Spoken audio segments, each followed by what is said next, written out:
statement po ng defense kanina, na-reiterate po or na-emphasize po that the Vice President was elected by 32 million Filipinos, and then sinasabi nga po na overwhelming daw po yung boto na po niya, and yet the prosecution seeks to remove the Vice President na binoto nga po ng ganun daw karaming tao.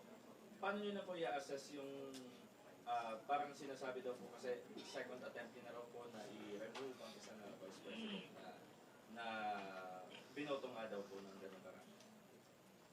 Ayan, pwede ko sagutin mo, Ayan. hindi legal eh. Sige. Well, unang-una, hindi naman license yung 32 million votes, no, na mag-commit tayo ng mga paglabag sa batas, lalong-lalo na kung ikaw ay isang public officer, di ba? Nakasaad sa ating saligang batas na merong mga accountability mechanism na kung saan merong mga pananagutan na dapat harapin ang mga public officer kung merong silang nilabag na batas o mga alituntunin sa ating saligang batas. So, this will not change what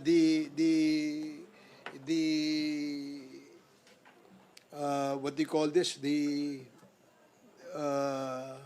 Yung ano ng isang akusado kapag siya ay hindi humarap sa isang accountability mechanism, no? This goes the same to all impeachable officers kasi kaya nga meron ito sa ating constitution dahil paano natin mapapanagot ang mga makapangyarihan sa ating gobyerno kung wala nito?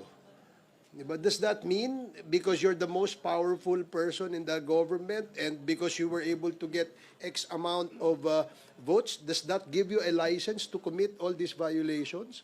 Sa akin palagay, medyo hindi yun ang intensyon nung gumawa ng ating saligang batas. Kaya nga nilagay ito is because para proteksyonan ang ating mga ang interest ng ating mga mamamayang Pilipino doon sa mga maaring pag-abuso o hindi kaya pag-violate ng ating mga opisyal sa gobyerno na matataas ang mga tungkulin.